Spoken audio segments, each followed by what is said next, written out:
James and CoWIN 9 to 9 flash sale மே 9 முதல் மே 11 வரை. மின்னம்பலம் நேயர்களுக்கு வணக்கம். நான் விஷால் பொலிவர். இன்றைய நேர்காணலில் நம்மோடு இணைந்திருக்கிறார் டெக்கன் ஹெரால்டின் அசிஸ்டன்ட் எடிட்டர் பத்திரிகையாளர் சிவப்பிரியன் அவர்கள். வணக்கம் சார். வணக்கம் சார். தற்பொழுதைய சூழல் நம்ம பார்த்தோம் அப்படின்னா தாவேகா தனிப்பெரும் கட்சியாக இருக்கு. கவர்மெண்ட் ஃபார்ம் பண்றதுக்கான வேலைகளை ஒரு பக்கம் செஞ்சுக்கிட்டு இருக்காங்க. எதை நோக்கி போகுதா நீங்க பாக்குறீங்க சார்? குறிப்பா காங்கிரஸ் கட்சி ஆதரவு தெரிவிச்சிருக்காங்க. ஸோ மெஜாரிட்டி அப்படின்றது எந்த அளவுக்கு சாத்தியமா இருக்கு, என்னென்ன பாசிபிலிட்டிஸ் இருக்கு சார் தற்போது? காங்கிரஸ் ஆதரவு மட்டும் தெரிவிக்கல, தாவேகாவோடு அலையன்ஸ் வச்சுட்டாங்க. உள்ளாட்சி தேர்தல், நாடாளுமன்ற தேர்தல் 29க்கு ராகுல் காந்தியை விஜய் ஏற்றுக்கொள்வார் அப்படிங்கிற மாதிரி காங்கிரஸ் பிரகடனப்படுத்திட்டாங்க. இதில் காங்கிரஸ் 22 வருட காலமாக அவர்கள் தொடர்ந்த திமுக கூட்டணியிலிருந்து விலகி தாவேகாவிற்கு போயிருக்கிறாங்க. இது ஒரு மிகப்பெரிய டெவலப்மெண்ட்டு நேஷ்னல் லெவலில். ஸோ காங்கிரஸ் ஒரு ரீசெட் ஆஃப் டைஸை பார்க்குறாங்க தமிழ்நாட்டில். அவங்களுக்கு தாவேகா அமைச்சரவையில் இடம் கிடைத்தால் திராவிட கட்சிகளால் வீழ்த்தப்பட்ட காங்கிரஸ் திராவிட கட்சிகள் இரண்டும் வீழ்த்தப்பட்ட பிறகு ஒரு அமைச்சரவையில் பங்கெடுக்கிறது. இது காங்கிரஸ்க்கு ஒரு பெரிய விஷயமா அவங்க பார்க்குறாங்க.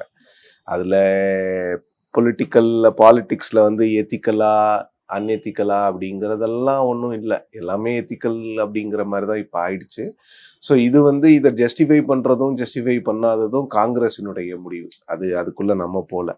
ஸோ இந்த கவர்மெண்ட் எப்படி ஃபார்ம் ஆகும்னு நான் நினைக்கிறேன்னா, விஜய், காங்கிரஸ், இடதுசாரிகள், விசிகா, இந்த கட்சிகள் எல்லாம் சேர்ந்து விஜய் அவர்களுக்கு ஆதரவு கொடுப்பதற்கான வாய்ப்புகளை நான் பார்க்குறேன். அதிமுகவும் விஜய்க்கு ஆதரவு கொடுப்பதற்கான வாய்ப்புகள் இருக்கிறது. அந்த கட்சிக்குள்ளேயும் ஒரு சில பிளவுகள் இருக்கிறது. விஜய்க்கு ஆதரவு கொடுக்க வேண்டும் என்ற ஒரு செக்ஷனும், அது கொடுக்கக்கூடாதுன்னு இன்னொரு செக்ஷனும் சொல்லிட்டு இருக்க நேரத்தில் அதை பொறுத்திருந்து தான் பார்க்கணும். பட் அதிமுக, தாவேகா, காங்கிரஸ் இப்படிப்பட்ட ஒரு அலையன்ஸ் வந்துச்சுன்னா அது ஒரு பெரிய ரீஅலைன்மெண்ட் ஆஃப் பொலிட்டிக்கல் ஃபோர்ஸஸாக இருக்கும். பட் அது தாவேகா தான் அதனுடைய லோக்கஸாக இருக்கும், அதிமுக இருக்காது. அப்போ அதிமுக தன்னை இரண்டாம் நிலைக்கு கொண்டு செல்லக்கூடிய இடத்திற்கு அதிமுக சென்று விட்டது. அதை ஏற்றுக்கொண்டு அதிமுக விஜய் அவர்களை தலைவராக ஏற்றுக்கொள்ளுமா அப்படிங்கிறது தான் கேள்வி. பார்த்தீங்கன்னா கிட்டத்தட்ட சிவசேனாவுக்கு என்ன நிலைமை வந்துச்சோ மகாராஷ்டிரால அந்த மாதிரி எடுத்துக்கலாமா? அந்த மாதிரி தான். பட் இங்கே பிஜேபி இருக்க மாட்டாங்க, இங்கே வேற ஒரு ஃபோர்ஸ் இருக்கும். ஆனால் இப்போ இடதுசாரிகள் இந்த லெஃப்ட் ஃபோர்ஸ் எல்லாம் ஒரு பக்கம் வந்துகிட்டு இருக்கு. பட் அதுல அதிமுக இருக்கிறது அப்படின்றது இவர்கள் ஏற்றுக்கொள்வார்களான்ற ஒரு கேள்வி இருக்கு. அவங்க ஒரே ஒரு கண்டிஷன் சொல்லுவாங்க, நீங்க பிஜேபி கிட்ட இருந்து விலகிட்டோங்கிற மாதிரி ஒரு ஸ்டேட்மெண்ட் கொடுத்துருங்க, என்டிஏல இருந்து வெளில வாங்க அப்படின்னு சொல்லுவாங்க. ஸோ அது வெயிட் பண்ணி பார்க்கணும், அது எப்படி நடக்குது, என்ன மாதிரி விஷயங்கள் பண்ண போறாங்க அப்படின்னு. இப்போ காங்கிரஸ் இந்த முடிவு எடுக்கிறது அந்த கட்சியினுடைய எதிர்காலத்துக்கு எப்படி இருக்கும்னு நினைக்கிறீங்க சார்? அந்த கட்சியை பொறுத்த வரைக்கும் அவங்களுக்கு தமிழ்நாட்டில் பவர் இருந்தால் அவங்க வளர்ந்துடலான்னு நினைக்கிறாங்க. உள்ளாட்சிகளில் ஒரு பெருமளவுக்கு அவங்க விஜய் அவங்களுக்கு ஸ்கோப் கொடுப்பாரு, சீட்ஸ் கொடுப்பாரு. உள்ளாட்சியில் பிரதிநிதிகள் உள்ளே போனாங்கன்னா அவங்க கட்சியை வளர்ப்பாங்க அப்படிங்கிற மாதிரி காங்கிரஸ் நினைக்குது. ஸோ அது ஓரளவுக்கு அது நியாயமான ஒரு எதிர்பார்ப்பு தான். பட் காங்கிரஸுக்குள்ள இருக்கக்கூடிய அந்த ஆஸ்பிரேஷன்ஸ் எல்லாம் விஜய் ஃபுல்ஃபில் பண்ண முடியுமா அப்படின்னு தெரியல. அங்கே 10 பேர் இருந்தாங்கன்னா 10 பேரும் தலைவர்களாக இருப்பாங்க அந்த கட்சியில். ஸோ அவங்களோட ஆஸ்பிரேஷன்ஸ் எல்லாம் விஜயால் ஃபுல்ஃபில் பண்ண முடியுமான்னு தெரியல. பட் இந்த கூட்டணி ஒரு சக்ஸஸ்ஃபுல்லான கூட்டணியாக இருப்பதற்கான வாய்ப்புகளை நான் பார்க்குறேன்.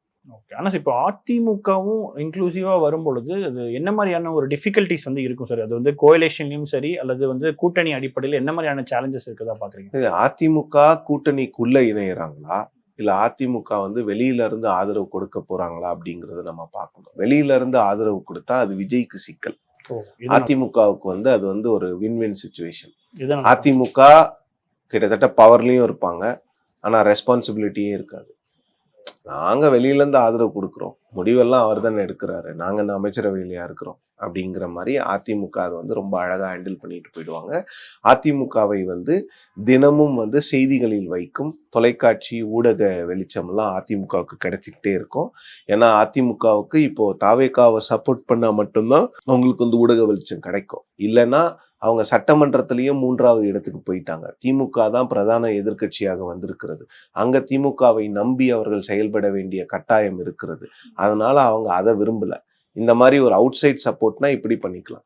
பட் அப்படி அவுட் சைட் சப்போர்ட் இல்லாமல் அவங்க ஃபார்ம் கவர்மெண்ட்டுக்குள்ள போயிட்டாங்கன்னா அது வந்து அதிமுகவுக்கு சிக்கல்களை உருவாக்கும். விஜயோடைய கவர்மெண்ட் வந்து ரொம்ப ஸ்ட்ராங் ஆயிடும். இல்ல இப்போ அதிமுக கூட்டணிக்கு வருதுன்னா அப்போ இபிஎஸ்சினுடைய அந்த தலைமைக்கு மிகப்பெரிய ஒரு சேலஞ்சஸ்.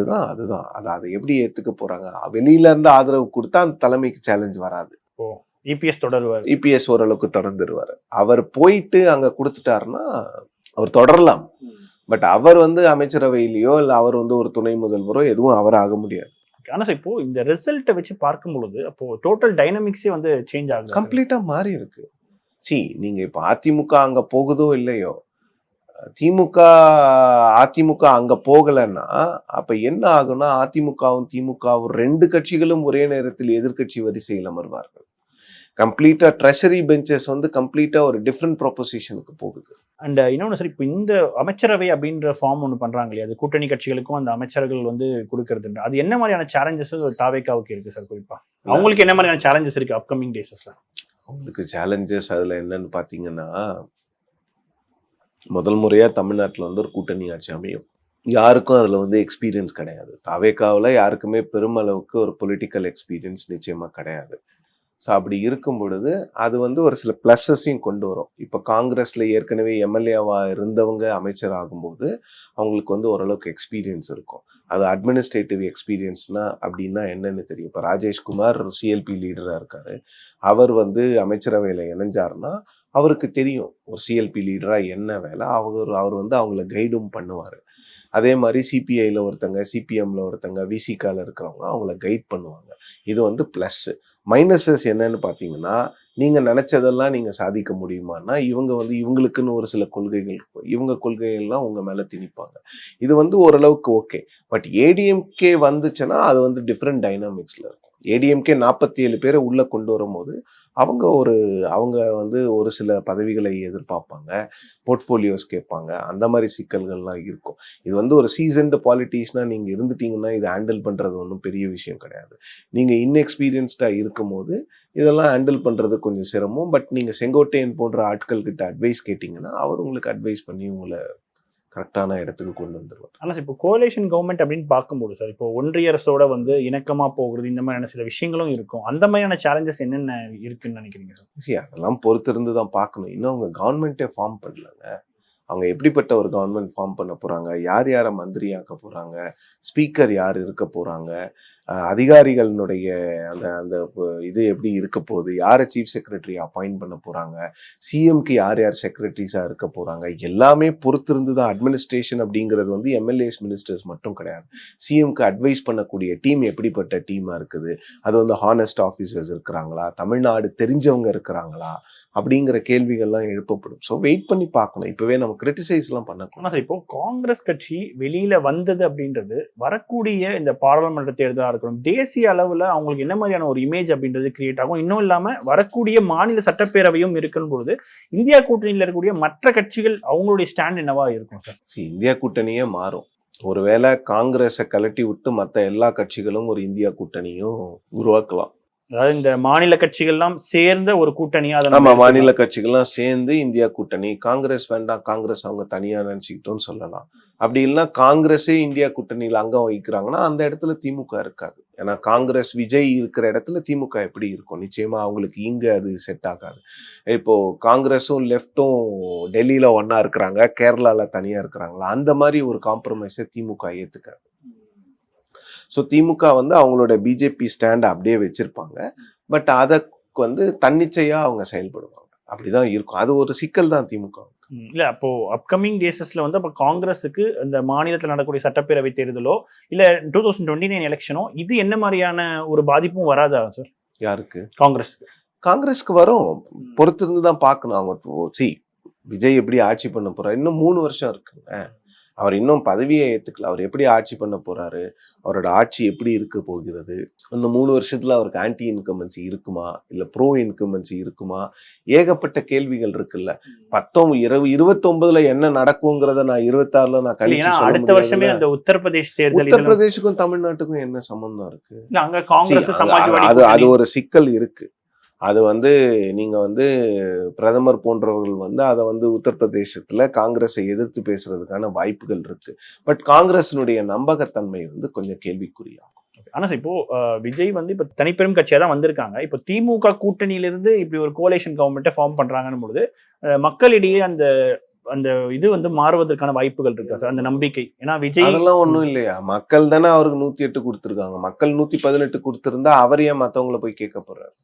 அது பெரிய அளவுக்கான அதெல்லாம் பெருசா மாறாதுங்க. ஏன்னா இந்த கட்சிகள் மீதெல்லாம் பெருசா வெறுப்பெல்லாம் இல்ல. இவர் ஒருவேளை திமுகவோட கூட்டணி வச்சிருந்தா மக்கள் நினைக்கலாம். அதிமுகவோட கூட்டணி வைக்கும் போதே கொஞ்சம் சிக்கல்கள் இருக்கும். அதே போல சார் இப்ப திமுகவினுடைய அந்த எதிர்காலம் அப்படின்றது எப்படி இருக்கும்? இப்போ ஆப்போசிஷனா இருக்காங்க, அவங்களுடைய அப்கமிங் டேஸ் எப்படி இருக்கும் சார்? ஆப்போசிஷனா ரொம்ப வைப்ரண்டா இருப்பாங்க. திமுகவை ஆப்போசிஷன் பார்ட்டியா எதிர்க்கிறது வந்து ரொம்ப சிரமம். அவங்க வந்து அதுல வந்து பழம் தின்னு கொட்டை போட்ட ஒரு கட்சி. எதிர்கட்சியா இருக்கும் போதுதான் ரொம்ப கம்பீரமா இருக்கும் திமுக. ஆக்சுவலா நீங்க சொல்ல போனீங்கன்னா அவங்க வந்து நிறைய ரொம்ப தைரியமா இருப்பாங்க. ஆக்சுவலா வந்து திமுக எதிர்கட்சியா இருக்கும்போது ஆளும் கட்சிக்கு வந்து நிறைய சிக்கல்கள், சவால்கள்லாம் இருக்கும். அதெல்லாம் எப்படி எதிர்கொள்ள போறாங்கன்னு பார்க்கணும். மிகப்பெரிய சேலஞ்சஸ் இப்போ திமுக தான், டிஎம்கே தான் டெஃபினட்டா. அவர் டிஎம்கே வர்சஸ் டிவிகேன்னு தானே சொன்னாரு. அது எலெக்ஷனோட மட்டும் திமுக நிறுத்தாது, சட்டமன்றத்துக்கு கொண்டு வருவாங்க. சட்டமன்றத்துல கேள்விகள் எழுப்பப்படும் போது திமுக வந்து ரொம்ப ஒரு ஆக்கப்பூர்வமான ஒரு எதிர்கட்சியா செயல்படுவாங்க எப்பவுமே. ஆனா இப்போ ஸ்டாலின் அவர்களே தோத்தாருன்னு பொழுது சார், அது என்ன மாதிரியான இமேஜ் கிரியேட் பண்ணணும்னு ஒன்று இருக்குல்ல கட்சி ரீதியாக? அது டிஎம்கேக்கு ஒரு பெரிய செட்பேக். டிஎம்கேல இருந்தவங்க வந்து இந்த சிஎம் இந்த எலெக்ஷன் ஸ்ட்ராட்டஜி பண்ணவங்க வந்து கிரவுண்ட் ஒர்க்கர்ஸை நம்பாம ஸ்ட்ராட்டஜி ஃபர்ம்ஸை நம்பி இருக்காங்கங்கிறது தான் என்னுடைய கருத்து. அவங்க வந்து கிரவுண்ட்ல இருக்கக்கூடிய ஆட்களை நம்பி அவங்கள கேட்டிருந்தாலே அவங்களே சொல்லியிருப்பாங்க கிரவுண்ட் இப்படி ஷிஃப்ட் ஆகுதுன்னு சொல்லிட்டு. இவங்க சர்வேஸை நம்பி டேட்டா எல்லா சர்வேஸும் நாங்கள் இப்படி பண்ணுறோம் அப்படி பண்ணுறோம்னு சொல்லிட்டு இவங்க இஷ்டத்துக்கு என்னென்னத்தையோ பண்ணி ஒரு சிஎம் தொகுதியில் அந்த தொகுதியில் வந்து அவருக்கு பின்னடைவு ஏற்படுங்கிறத கூட இவங்களால கண்டுபிடிக்க முடியலன்னா அப்புறம் என்ன ஸ்ட்ராட்டஜி டீமு, என்ன ஸ்ட்ராட்டஜி வச்சு என்ன பண்ண முடியும்? 2011க்கு முன்னால் இந்த ஸ்ட்ராட்டஜி டீம்ஸ்லாம் வர்றதுக்கு முன்னால் திமுக அதிமுக ஜெயிக்கவே இல்லையா தமிழ்நாட்டில்? இவங்கெல்லாம் எந்த ஸ்ட்ராட்டஜி டீமை வச்சுட்டு இருந்தாங்க? ஜெயலலிதா அவர்களும் கருணாநிதி அவர்களும். ஸ்ட்ராட்டஜி டீம்ஸ் வந்து ஒரு ஹெல்ப் பண்ணுவாங்க. இவங்க என்ன பண்ணுறாங்கன்னா எல்லாத்தையும் அவுட் சோர்ஸ் பண்ணிடுறாங்க ஸ்ட்ராட்டஜி டீமுக்கு. யார் வேட்பாளருங்கிறத கூட ஸ்ட்ராட்டஜி டீம் முடிவு பண்ணணும்னா அப்போ கட்சி எதுக்கு? சார் இறுதியாக ஒரு கேள்வி சார், இப்போ தாவேக்காவுக்கு இப்படி ஒரு வெற்றி அப்படின்றது எல்லாருக்குமே ஒரு சர்ப்ரைஸை வந்து ஏற்படுத்தினது. இப்போ நீங்க கிரவுண்டுக்கு இதுக்கெல்லாம் போயிருந்தீங்க, இந்த மாதிரியான ஒரு ரிசல்ட் வரும் அப்படின்னு சொல்லிட்டு ஆட்சி அமைப்பாங்கங்கிற ஒரு எக்ஸ்பெக்டேஷன் எனக்கு இல்லை. கிரவுண்ட்ல வந்து தாவேக்காவுக்கு ஆதரவும் இருந்தது, தாவேக்காவுக்கு எதிர்ப்பும் இருந்தது. ஸோ அதனால வந்து நான் பெருசா 25% கிட்டத்தட்ட வாங்குவாங்கன்னு நினைச்சேன். But 35% was not expected. அவங்க ஆட்சி அமைக்கக்கூடிய அந்த ஒரு தூரத்திற்கு வருவாங்க அப்படிங்கிறத நான் நிச்சயமா கிரவுண்ட்ல நான் எதிர்பார்க்கல, நான் பார்க்கவும் இல்லை. நான் பார்த்ததை தான் நான் சொல்ல முடியும். நிச்சயமா சார், தொடர்ந்து பேசுவோம். பல்வேறு கேள்விக்கு மிக ஆழமாக பதில் அமைக்க நன்றி. James and CoWIN 9 to 9 flash sale மே 9 முதல் மே 11 வரை. மின்னம்பலம்.com தமிழின் முதல் மொபைல் பத்திரிகை.